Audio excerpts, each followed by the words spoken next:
Итак, друзья, всем здравствуйте! Сегодня хотел поговорить о такой важной детали, как передняя вилка мотоцикла. В частности, вилка Иж Орион. Вот она перед вами в разобранном виде. Я ее уже разобрал. Хотел рассказать немножко такую вступительную часть.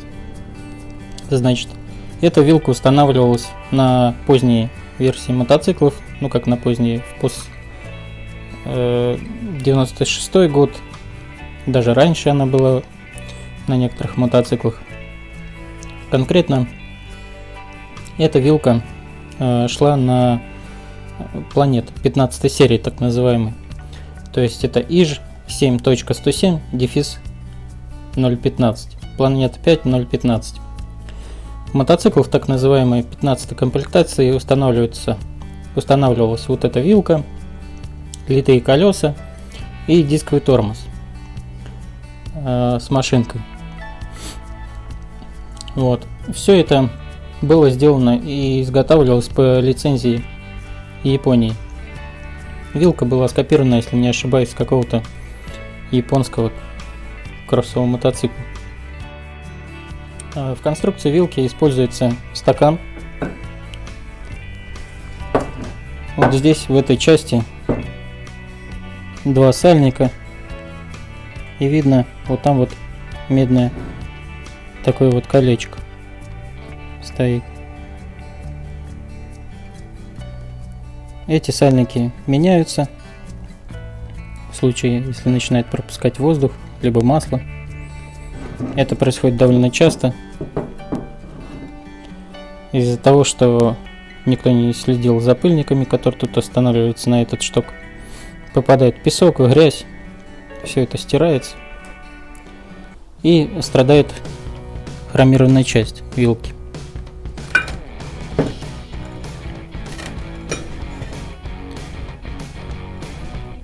Вот видно, рабочая зона, вот она имеет. Но здесь нет повреждений, здесь просто потертость, полированная часть. Заводом-изготовителем рекомендовалось менять масло в этой вилке каждые 6-7 тысяч километров.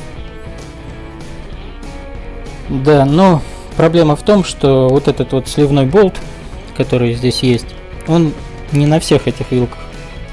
На ранних версиях до 96 года этого болта не было.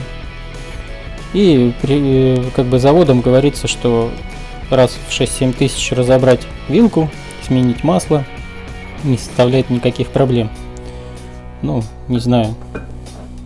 По мне так кажется, проблема разбирать вилку на мотоцикле каждый сезон. Если ты ездишь примерно по 10 тысяч километров, то еще занятие. Хочется кататься, а тут что-то перебирать. Значит, как она устроена? Вот этот клапан, в нем основная проблема при разборке. Вот в эту часть заворачивается болт. Вот он. Вот с такой вот медной шайбой. Просто под отвертку, под шлицевую. Открутите его.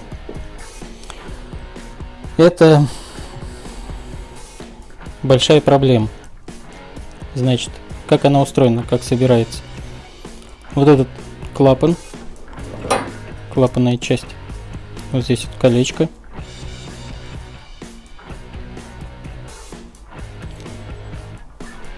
Вот, он устанавливается в перо вилки с этой части. Здесь он выходит. Устанавливается такая вот штука, типа отбойник.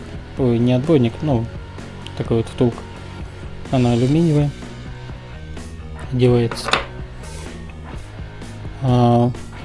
Значит, вставляется пружина. Вот сюда прижимается длинная пружина. Потом дистанционная вот такая вот шайба. Пластиковая втулка. На нее одевается вот такая короткая.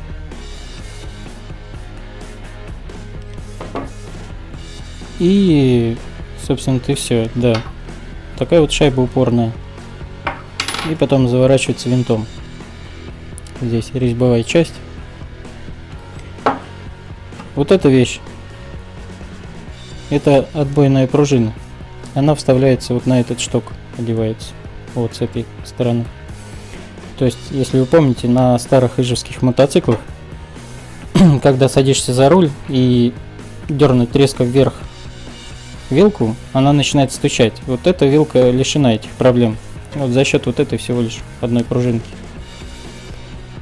Почему пружина состоит из двух частей? Это сделано с тем, что вот эта вот пружина имеет разную жесткость. Видно, да, здесь вот витки близко расположены друг к другу. Здесь дальше.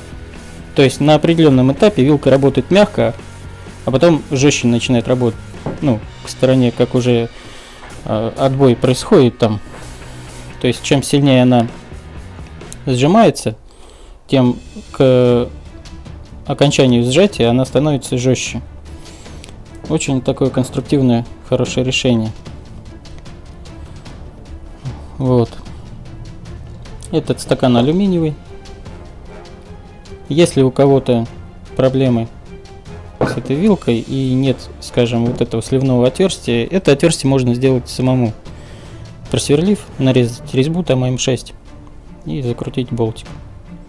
Винт такой. Потом можно будет откручивать, сливать старую жидкость амортизационную и заливать свежую. Значит, заводом как рекомендуется разбирать. Говорилось, что вот этот поршень, который стоит вот этой частью в нижней, вот здесь, то есть вот с этой стороны ставится, закручивается вот этот болт с медной проставкой, чтобы масло не текло. Он заворачивается вот в этот шток, там резьба. Но проблема в том, что этот шток проворачивается внутри, когда мы начинаем откручивать. Вот так он стоит там, он начинает проворачиваться. И вот не знаю, как это наши доделали или японцы так придумали, но вот видите вот эти два шлица? Это единственное, за что можно зацепиться от проворачивания. То есть берем ударную отвертку, наставляем с этой стороны. С этой стороны, когда открутили вот этот вот верхнюю часть с золотником, здесь золотник обычный, колесный ниппель, значит, выворачиваем ключ на 27, здесь из пера, и такой вставляем длинный шток сюда в виде большой отвертки. Завод говорит: возьмите стальную полосу размером 450 на 17 на 2,5 или стальной стержень длиной 450 мм, диаметром 18, с конусом длиной 10 мм, под углом 10-15 градусов на одном конце. Полосу или стержень закрепите в тисках, наденьте на них цилиндр до упора и вращайте вот этот вот винт, откручивайте. Ну, я не знаю, кто это придумал. Я ударной отверткой потратил на это один рабочий день, наверное, чтобы разобрать всю эту конструкцию. Вот тут тиски у меня стоят на полу. Вот этот стержень. Такой вот вид имеет.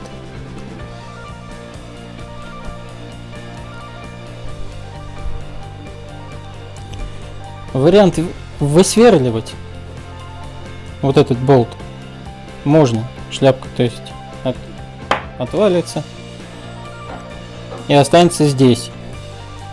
Если чуть-чуть в сторону, начать сверлить, естественно, отсюда доставать очень большие проблемы потом будут. Но я пытался, нагревал, в принципе, у меня выкрутилось.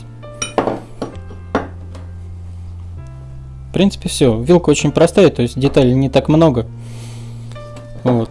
Ну вот из-за вот этих вот сальников, грязи, все это такое занятие. Значит, зачем я ее разбираю? Есть у меня такой мотоцикл, я там уже рассказывал. И вот у него одно перо имеет повреждение хрома, хромерной части. Вот видно. То есть мне придется и здесь такую же операцию делать. Ну и, конечно, эту вилку, это перо я буду тоже разбирать, несмотря на то, что тут вроде бы нет дефектов, она не течет, но сальники все равно нужно поменять, потому что там новые будут, тут старые. Это тоже не дело. В общем, пишите в комментариях, как вы разбираете данный узел. Но по моему мнению, здесь нужно что-то делать. Потому что вот за этот шлиц удержать, ну это то еще занятие. Вот этот болт, конечно, нужно менять под какой-то шестигранник, учитывая то, что здесь место не разгуляться особо. А здесь я даже не знаю. Сюда одевается пружина вот так по диаметру. Здесь около 20, что ли. Сюда либо расточить вот эту внутреннюю часть как-то под четырехгранник сделать и потом длинным четырехгранником удержать, потому что здесь-то в принципе в работу она после того, как вы ее закрутите, никакой нагрузки смысловой не будет. Либо гайку наварить, чтобы головку одевать, ну что-то надо придумывать, либо пазы эти больше протачивать. Тоже не хочется, может ослабнуть. В общем, вот так. Буду собирать. Возможно, сделаю обзор по сборке данной вилки. На этом все. Всем удачи в ремонтах и всего доброго.